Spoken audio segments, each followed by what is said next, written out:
Question number 136. If the radius of Earth were to shrink by 1%, the density remaining constant, the acceleration due to gravity on the surface of Earth will be options है infinite, g, more than g और less than g।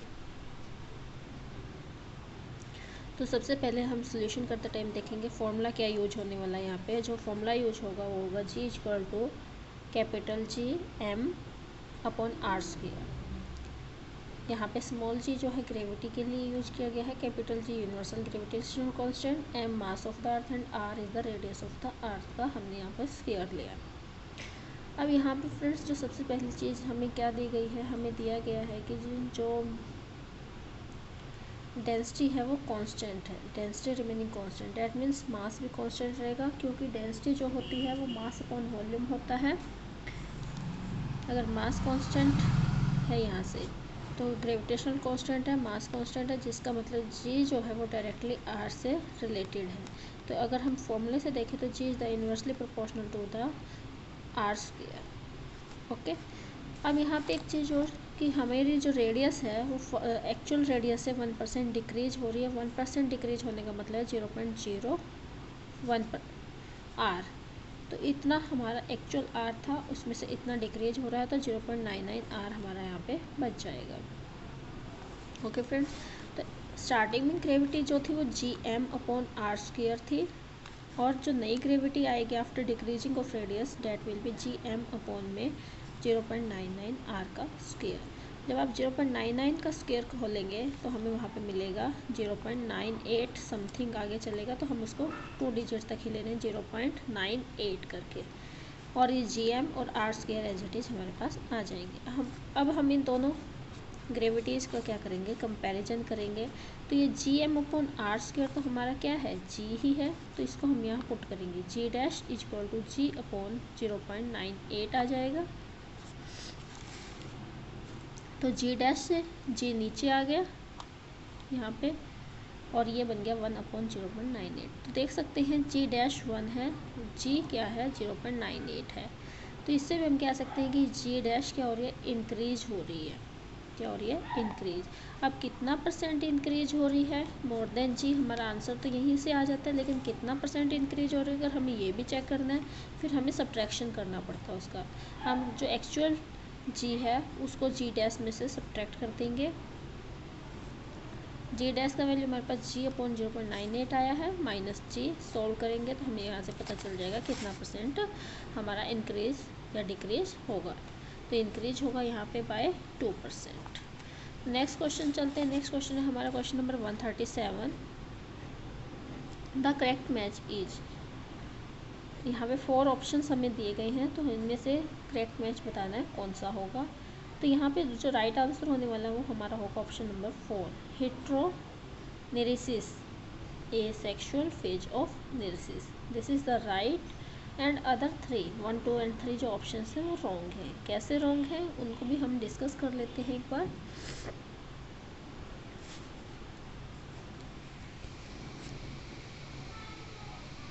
देखिए जो नेथनिज है ये marine organism यानी खारे पानी में रहने वाला जीव है,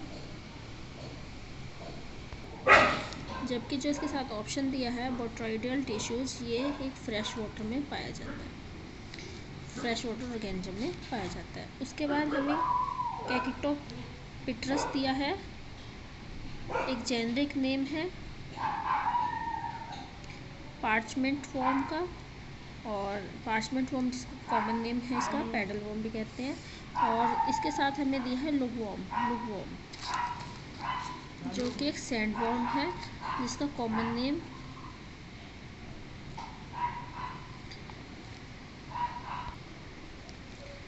सैंड वॉर्म या लुगवॉर्म है, और जेनरिक नेम की अगर हम बात करें तो एरिनकोला मेराइन है। उसके बाद तो इसलिए ये भी मैच नहीं करते हैं। और अर्थवॉर्म और सक्कर्स की बात करें तो hook and suckers are absent in earthworm, hydra and absent in earthworm, hydra, फ्लोरोकार्डिया एंड फाउंड इन पैरासाइट्स। तो सक्कर्स पैरासाइट में पाए जाते हैं, अर्थवॉर्म में नहीं पाए जाते हैं। डेट्स वाई जो करेक्ट मैच था ऑप्शन नंबर 4 का मैच करेक्ट था, 1, 2 और 3 के रॉन्ग है। Next question number 138, A copper block of mass 2.5 kg is heated in a furnace to a temperature of 500 degrees Celsius and then placed on a large ice block. The maximum amount of ice that can be melt will be, जहाँ पे हमें specific heat of copper दिया है और heat of fusion of water भी हमें provide किया और ये 4 ऑप्शन हमें दिए, इनमें से राइट चूज करना है। तो जब हम इसको सोल्व करेंगे तो हमें मास दिया है कॉपर ब्लॉक का मास 2.5 kg, जिसको हमने ग्राम्स में कन्वर्ट करना है, और rise in temperature of copper block दिया है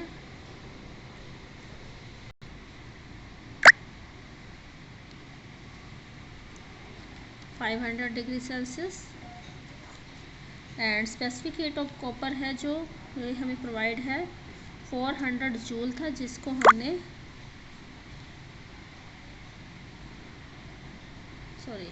ये तो फ्यूजन ऑफ वाटर था, कॉपर का जो था 0.4 जूल पर ग्राम पर डिग्री सेल्सियस, और specific heat of fusion of water हमें एल जो है वो प्रोवाइड किया 400 जूल पर ग्राम। तो maximum heat of copper block can be lose, यहाँ पे Q इक्वल टू MC का हम फॉर्मूला लगाएंगे, मास है हमारे पास और C है हमारे पास, दोनों का हम मल्टीप्लाई लगाएंगे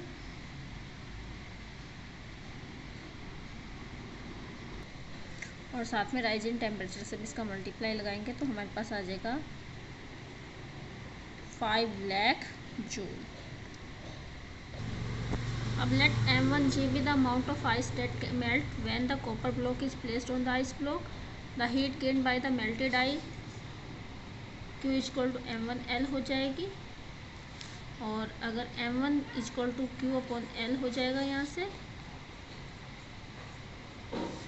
तो इसमें जब Q का वैल्यू और L का वैल्यू पुट करेंगे फ्यूजन वाटर वाला वैल्यू, तो यहाँ पे कट करके हमारे पास ग्राम और इसको केजी में कन्वर्ट करेंगे तो 1.250 kg है। तो राइट ऑप्शन होगा option number 1.25 kg। Question 139, A banyan tree life time is 300 years. If a fully grown banyan tree is burnt in a thermal power plant to generate energy and at the same time a new tree is planted, choose the correct option in this context. The process is carbon neutral in immediate time frame. The process is carbon neutral in immediate time frame. The process will become carbon neutral only after many years. There is no carbon involved in this process. There is no oxygen involved in this process. देखिए, जो thermal power plant में burn करेंगे तो वहाँ carbon involve होगा, oxygen भी involve होगा, carbon emit होगा, ऑक्सीजन वहाँ पे यूज किया जा रहा होगा, तो ये दोनों ऑप्शन तो टोटली रॉन्ग हो जाते हैं। बात आती है the process is carbon neutral in immediate time frame, तो कार्बन न्यूट्रल का प्रोसेस कैसे हो सकता है? कार्बन को न्यूट्रल नहीं किया जा रहा क्योंकि नया प्लांट उगने में बहुत टाइम लगेगा और उस प्लांट को जो बर्न कर रहा है उससे तो कार्बन बहुत ज़्यादा रिलीज हो रहा है, तो ऑप्शन नंबर 2 ही यहाँ पे राइट जाएगा कि ये जो प्रोसेस है कार्बन न्यूट्रल तो हो जाएगा लेकिन इसको होने में मैनी ईयर्स का टाइम लगेगा। Next question number 140, A ball X is thrown vertically upward with speed U. At the same instant, another ball Y is released after rest at height h. Another ball Y is released from rest at height h. At time t, the speed of X relative to Y is. तो X ball की speed Y ball के relative हमें बतानी है क्या होगी, तो यहाँ पे जो आंसर होने वाला है हमारा ऑप्शन नंबर 3 जो होगा राइट होगा, उसकी स्पीड U होगी। कैसे होगी चलिए कैलकुलेट करते हैं। देखिए कहना चाह रहा है कोई बॉल A है, उसको है ना आप ऊपर की तरफ फेंक रहे हैं U स्पीड से, और एक बॉल है B जिसको आप नीचे की तरफ फेंक रहे हैं जो कि H हाइट पे है, और जिसमें अगर ऊपर रखी है तो उसकी इनिशियल स्पीड तो 0 होगी। अब देखिए velocity of ball A at time t time पर A बॉल की वेलोसिटी क्या होने वाली है v equal to U minus G T, और वी ए हमने लिया A बॉल के लिए, v equal to U minus G T, G यहाँ पे एक्सेलरेशन ड्यू टू ग्रेविटी है जो नीचे की तरफ उसको ट्रैक्ट करेगी। इसी तरीके से अगर बॉल बी को h हाइट से रिलीज किया जाता है टाइम t के ऊपर, तो वी बी क्या होगा, इनिशियल स्पीड u तो 0 होगा उसका माइनस जी टी, तो V B equal to 0 minus G T. Okay, तो speed of A relative to B, यानी V A upon B equal to V A minus V B, और V A क्या था हमारा u माइनस जी टी था, minus V B क्या था minus G T था, तो माइनस से माइनस प्लस जी टी हो जाएगा, जी टी माइनस का प्लस का जी टी कैंसिल, तो इस रिलेटिव स्पीड हमारी क्या आएगी u आएगी। ओके फ्रेंड्स, तो ऑप्शन नंबर 3 यहाँ पे राइट होगा। क्वेश्चन है 141, which is not correctly match, इनमें से कौन सा करेक्टली मैच नहीं है, मतलब 3 करेक्ट मैच हैं और एक नहीं है। तो यहाँ दे रखा है हमें एग्रोबैक्टीरियम जिसका टी प्लाज्मिड दिया है, कॉस्मिड वेक्टर डीएनए, और एल्बिनिज्म ऑटोसोमल रिसेसिव जीन, ये तीनों ही हमारे सही हैं। जो हमारा ऑप्शन नंबर 3 है rhizobium S symbiotic nitrogen fixer, ये रॉन्ग है आपका, क्योंकि ये एस सिम्बायोटिक नहीं सिम्बायोटिक नाइट्रोजन फिक्सर होता है। इनके बारे में और डिटेल से जानते हैं। A tumour including plasmid is a plasmid found in pathogenic species of agrobacterium. Next, cosmid vector are designed to clone large fragments of DNA and to grow their DNA as a virus or as a plasmid. Next, legumes are able to form a symbiotic relationship with nitrogen fixing soil bacteria जिनको हम rhizobia कहते हैं।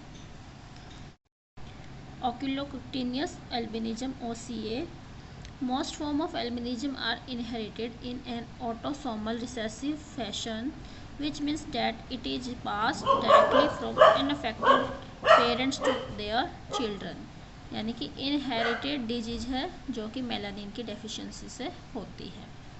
Okay, तो ये मैंने 4 options के बारे में थोड़ा थोड़ा आपको यहाँ पे बता भी दिया है।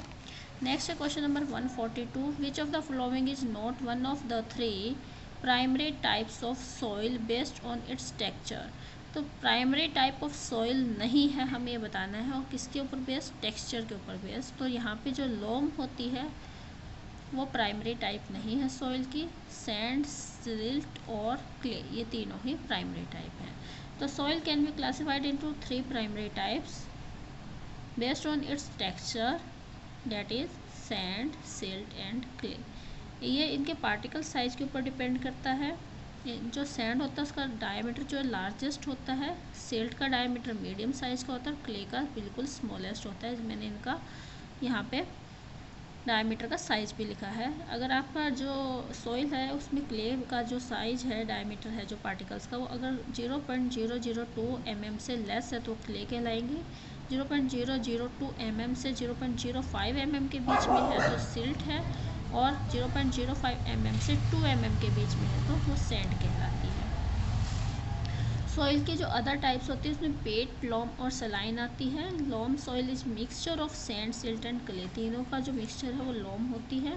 पेट जो है ऑर्गेनिक सॉइल है जो कि वेट और जो वेट लैंड होती है उनकी कंडीशंस के अंदर वो बनती है, और सलाइन जो है सॉल्टी लैंड सॉइल है आपकी, जो कि खारे पानी के आसपास की ज़मीन होती है वहाँ पे पाई जाती है। Next question number 143, which information is not conveyed by a balanced chemical equation. Option first है physical state of reactant and products. तो जब बैलेंस्ड केमिकल इक्वेशन लिखते हैं तो हम रिएक्टेंट और प्रोडक्ट की फिजिकल स्टेट लिखते हैं वहाँ पे कि वो सॉलिड होगा, लिक्विड होगा या गैस होगा, तो ये इन्फॉर्मेशन हमें वहाँ से मिलेगी। Number of atom molecules of reactant and product form, इनके इन्फॉर्मेशन भी हमें मिलती है। जब हम बैलेंस करते हैं तो आगे 2, 3 लगा करके जब बैलेंस करते हैं तो एटम और मॉलिक्यूल्स के नंबर्स को ही इंडिकेट करते हैं। Symbols and formula of all the substances involve in A particular reaction, तो वहाँ पे सिंबल और फॉर्मूला भी लिखा जाता है सब्सटेंसेस का। Whether a particular reaction is actually feasible और नॉट, ये हमें बैलेंस केमिकल इक्वेशन से पता नहीं चलेगा कि रिएक्शन फिजिबल होगी या नहीं होगी। जैसे कि आप कहते हैं copper sulphate plus iron changes to iron sulphate plus copper, और इसी रिएक्शन को अगर आप लिखें कि iron sulphate plus copper changes to copper sulphate plus iron. Reaction तो मैंने दोनों लिख दी और मैं इनको बैलेंस भी कर दूंगी और सारी डिटेल भी डाल दूंगी। बट यहाँ पे फर्स्ट वाली रिएक्शन फिजिबल होगी, सेकंड वाली नहीं होगी। क्यों नहीं होगी, ये हमें रिएक्टिविटी सीरीज बताएगी, ना कि बैलेंस्ड केमिकल इक्वेशन। तो ऑप्शन नंबर 4 यहाँ से टोटली आपका राइट हो जाएगा अकॉर्डिंग टू क्वेश्चन। नेक्स्ट चलते हैं क्वेश्चन नंबर 144 की तरफ। When two bodies move uniformly toward each other, the distance decreases by 6 metre पर सेकेंड। जब दो बॉडीज एक दूसरे की तरफ यूनिफॉर्मली मूव कर रही हैं तो 6 मीटर पर सेकेंड की द डिस्टेंस डिक्रीज बाय, उनके बीच का डिस्टेंस 6 मीटर पर सेकेंड की स्पीड से क्या हो रहा है, डिक्रीज हो रहा है। इफ़ वो the bodies move as above in the same direction with the same speed, the distance between them increase by 4 metre पर सेकेंड। लेकिन वो सेम डिस्टेंस में सेम डायरेक्शन में मूव कर रही हैं, सेम डायरेक्शन में एक ही डायरेक्शन में जा रही हैं, सेम स्पीड से जा रही हैं, जो स्पीड पहले चल रही थी जिस स्पीड से उसी स्पीड से जा रही हैं, तो उनके बीच का डिस्टेंस जो है वो बढ़ता जाता है किस स्पीड से, 4 मीटर पर सेकेंड की स्पीड से। Then the speed of the two bodies are, तो यहाँ पे हमें ऑप्शंस दिए हैं, हमें उनकी स्पीड का पता लगाना है क्या होगा। तो एक तो ये तरीका होता है कि अगर सिंपली सॉल्व करना है तो इन दोनों को ऐड कर दो एक बार, तो 6 + 4 10, 10 को 2 का भाग लगाया 5 आ गया। एक बार इनका डिफरेंस कर दो, 6 - 4 2, 2 को 2 का भाग लगाओ 1 आ जाएगा। तो हमारे सीधे सीधे आंसर आ जाएंगे यहाँ से। तो लेकिन अगर फॉर्मूले के थ्रू जाना चाहते हैं तो उसको भी हम देखते हैं। क्या कहते हैं कि let VA and VB are the velocities of two bodies, कि फर्स्ट जो बॉडी थी वो VA स्पीड से या वेलोसिटी से चल रही थी, सेकंड की डायरेक्शन तो हम वेलोसिटी की बात करेंगे, और सेकंड वाली VB वेलोसिटी से चल रही थी। तो फर्स्ट केस में वो क्या कर रही हैं, उनके बीच का डिस्टेंस डिक्रीज हो रहा है, तो VA + VB हमने किया 6 मीटर पर सेकेंड से, और दूसरे केस में उनके बीच का डिस्टेंस इंक्रीज हो रहा है, VA - VB कितना हो जाएगा, 4 मीटर पर सेकेंड हो जाएगा। तो इसी तरीके से फिर हम यहाँ पे क्या निकालेंगे कि उनकी दोनों बॉडीज़ का जो डिस्टेंस है वो किस तरीके से है कि दोनों इक्वेशन को सॉल्व करेंगे। एक बार तो VA निकालने के लिए ऐड करेंगे तो VA कैंसिल हो जाएगा, तो 6 + 4 10/2 करके 5 आ जाएगा। जब VB हम निकालेंगे तो सब्ट्रैक्शन लगाएंगे, ये कट जाएंगे, और यहाँ पे सब्ट्रैक्शन के साथ इक्वेशंस आपको सॉल्व करनी आती भी होंगी कि जब हम इसको सब्ट्रैक्ट करेंगे ये माइनस का हो जाएगा, ये प्लस का हो जाएगा, तो ये दोनों कट जाएंगे और यहाँ भी माइनस का साइन आएगा, तो 6 - 4 2 में, क्योंकि 2 टाइम VB होगा ऐड होके, तो 2 से डिवाइड लगाएंगे और यहाँ 1 मीटर पर सेकेंड आएगा। अगर फिर भी कोई कन्फ्यूजन है सॉल्व करने में तो कमेंट करके आप बता सकते हैं, वहाँ पे आपको और डिटेल से मैं बता दूँगी। Question number 145, if a block moving upon an inclined plane at 30 degree with a velocity of 5 meter per second stops after 0.5 second, then coefficient of friction will be nearly 0.5, 0.6, 0.9, 1.1। ये हमें बताना है क्या होगा। तो यहाँ ऑप्शन बी हमारा correct होने वाला है। Let's solve it. We know v = u + at, final velocity 0 है, इनिशियल वेलोसिटी 5 है, और एक्सेलरेशन यहाँ पे माइनस एक्सेलरेशन एंड रिटार्डेशन लेने वाले हैं हम, माइनस से -0.5, क्योंकि टाइम क्या था 0.5 था। एक बार फिर से करते हैं, v = u + at, इनिशियल 5 है, एक्सेलरेशन इसके हम -a लेने वाले हैं क्योंकि रिटार्डेशन की बात हो रही है, और टाइम जो है 0.5 है। सॉल्व करेंगे, 0 = 5 - 0.5a, ये 5 इधर आएगा तो माइनस के साथ आएगा, और ये इधर इक्वल में रह जाएगा -0.5a, a यहाँ से आ जाएगा -5 / -0.5। तो सॉल्व करेंगे इसको, 5 × 10/5, 5 से 5 कैंसिल, 10 मीटर पर सेकेंड स्क्वायर, माइनस से माइनस कैंसिल। तो टोटल रिटार्डेशन जो है वो फ्रिक्शन और ग्रेविटी की वजह से है। जो ग्रेविटी का gravity mg is vertically downward, मैं आपको फिगर के थ्रू बताती हूँ। देखिए जो ग्रेविटी का mg कंपोनेंट है, ये वाला mg, gravity mg is vertically downward, it's component which opposite it's motion is mg cos 60 degree. जब एंगल कैलकुलेट करेंगे तो mg cos 60 आ जाएगा, तो यहाँ से 1/cos 60 होता है ½ 1/2, और mg का mg and the friction is due to normal reaction always perpendicular upward the surface, perpendicular upward the surface. Opposite force of component of gravity, इसका जो force of gravity का जो opposite component होगा which is in line of n की ही line में होगा लेकिन वो नीचे की तरफ डायरेक्टेड होगा, ये जो कि mg cos 30 डिग्री होगा। तो cos 30 हो जाएगा √3/2 mg। ये सरफेस के साथ पूरा 90 डिग्री का एंगल बनाएंगे, ये 30 का एंगल होगा और ये 60 का। तो जो पहले वाला था वो mg cos 60 था और ये वाला mg cos 30, तो cos 30 हो जाएगा √3/2 mg। उसके बाद so the net force of friction is, friction का नेट फोर्स जो होगा वो म्यू इंटू √3/2 mg होगा और √3/2 म्यू mg। तो total retardation is ma is equal to 1/2 mg plus √3/2 mu mg। ये वाला हाफ mg और ये वाला जो फ्रिक्शन की वजह से कंपोनेंट आया ये वाला, इन दोनों को ऐड करेंगे तो टोटल रिटार्डेशन फोर्स ma बन जाएगा। उसके बाद a यहाँ से g/2 और यहाँ से √3/2 म्यू g बचेगा after cancellation of m from both side. g common लेंगे और 2 कॉमन लेंगे नीचे से, तो g/2 कॉमन आ गया, यहाँ बचेगा 1 और यहाँ बचेगा √3/2 म्यू। तो ये a इज इक्वल टू में g/2 इंटू में 1 प्लस √3 म्यू बच गया। उसके बाद इस 2 को यहाँ लेके आएंगे तो 2a हो जाएगा और ये g जो है सॉल्व करेंगे इसको, देखो मैं बताती हूँ आपको। a is equal to g/2 1 plus √3 mu है, तो ये यहाँ पे गया तो 2a हो गया। अब इसको जब सॉल्व करेंगे तो इस g को अंदर फिर से शिफ्ट कर देते हैं हम, 2a is equal to g plus √3 mu G. अब ये प्लस का g इधर माइनस में आएगा, इक्वल में ये रह जाएगा और इस g को अब हम नीचे ले आएंगे तो इक्वल में ये बचेगा और ये √3 भी अगर नीचे ले आएंगे तो यहाँ सिर्फ म्यू बचेगा। तो 2a minus G upon √3g equal में म्यू आ गया। उसके बाद mu is equal to 2 into 10, acceleration due to gravity की वैल्यू डाल देंगे और g का वैल्यू 9.8 अपॉन √3 होता है 1.732 और g का वैल्यू 9.8। सॉल्व करेंगे सारा तो यहाँ पे 0.6 आ जाएगा और क्योंकि म्यू का कोई यूनिट नहीं होता है तो 0.6 ही रहेगा। So option number 2 is right. Next चलते क्वेश्चन नंबर 146 की तरफ। Soaps are formed by the reaction of dash with caustic soda.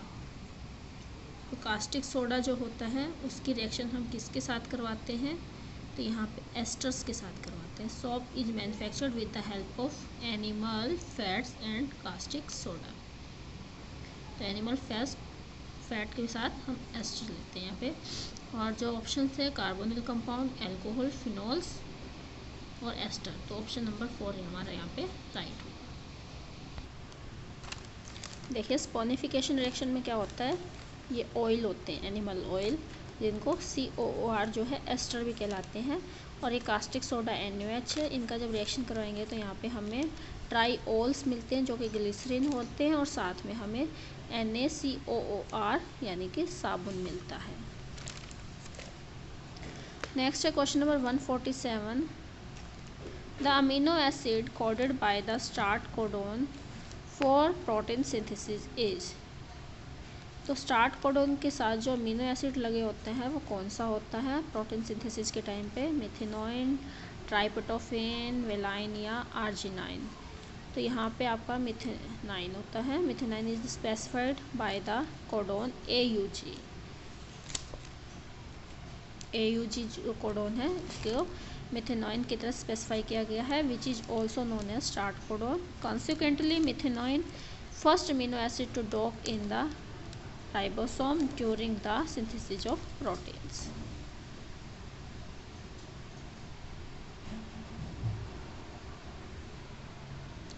Next है question number 148. The equivalent resistance of the resistance is joined in parallel is 6/5 ohm.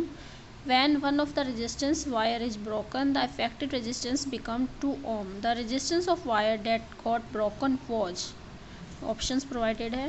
तो देखिए यहाँ पे जो parallel में लगी थी तो इक्विवेलेंट रेजिस्टेंस 6/5 ओम था.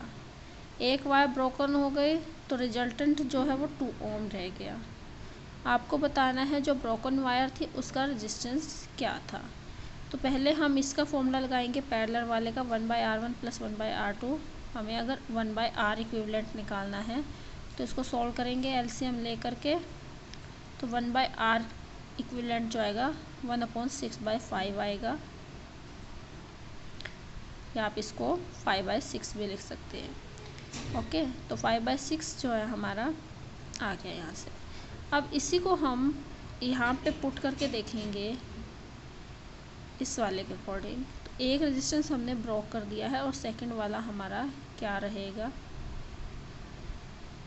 ब्रोक करने के बाद तो जो रिजल्टेंट आएगा वो इसी की वजह से आएगा, सेकंड वाले की वजह से. तो सेकंड की जगह हम 2 पुट कर देंगे. 2 हमारे जो इस फॉर्मूला है इसके अंदर, क्योंकि ये फॉर्मूला इसी से जनरेट हुआ है ना. ओके, तो यहाँ से 2 + R1/2R1 हो जाएगा. इस 2 को हम यहाँ ले जाएंगे तो 10/6 हो जाएगा. 6 यहाँ आएगा तो 6R1 + 12 बनेगा. तो 10R1 = 6R1 + 12. इसको माइनस में लेके आएंगे तो 4R1 = 12. R1 आ जाएगा 3 ओम. तो ऑप्शन नंबर 2 हमारा यहाँ पे राइट होगा. नेक्स्ट चलते हैं क्वेश्चन नंबर 149 की तरफ. Select the hierarchy descending of the taxonomic rank using the codes given below. Hierarchy taxonomy hierarchy हमें यहाँ पे सिलेक्ट करनी है और डिसेंडिंग ऑर्डर में करनी है. तो हमें ऑर्डर, जीनस, क्लास, स्पीसीज और फैमिली प्रोवाइड किया है और इनके कोड जैसे ए पे ऑर्डर है तो बी पे जीनस है, सी पे क्लास है, डी पे स्पीसीज है, ई पे फैमिली है. तो इनको करेक्ट ऑर्डर में बताना है क्या होगा. तो देखिए मैं आपको ऑप्शंस के थ्रू नहीं उलझाती हूँ, सीधा आपको ये बताती हूँ कि जो करेक्ट ऑर्डर होता है डिसेंडिंग ऑर्डर, सबसे पहले इसमें किंगडम आता है, then phylum, then class, then order, then family, then genus and last में स्पीसीज आते हैं.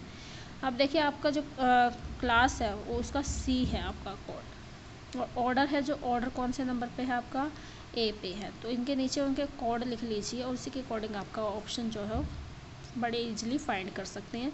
फैमिली आपको ई नंबर पे दी है, जीनस आपको बी पे दिया और स्पीसीज डी पे. तो CAEBD ऑप्शन 1 आपका यहाँ पे करेक्ट हो जाने वाला है. तो ऑप्शन 1 आपका कोड जो 1 है वही करेक्ट होगा. Last and final question, question number 150. Which scientist gave the concept of fixed energy level around the nucleus. तो जो न्यूक्लियस होता है उसके अराउंड जो है फिक्स्ड एनर्जी लेवल होते हैं, यानी कि ऑर्बिट्स होते हैं. ये कंसेप्ट हमें आइडिया तो इसका थोड़ा बहुत रदरफोर्ड ने जनरेट कर दिया था, बट करेक्टली इसके लिए जो पोस्टुलेट तैयार किए थे वो नील बोर्स की देन थी. तो यहाँ पे हमारे लिए जो आंसर जाएगा वो नील बोर्स के साथ जाएगा. ऑप्शन नंबर 2 राइट होगा. तो गाइज ये मेरे लास्ट वीडियो था इस पेपर का, जो कि आपका दिसंबर 2021 में हुआ था और जिसका रिज़ल्ट 2022 में दिया गया था.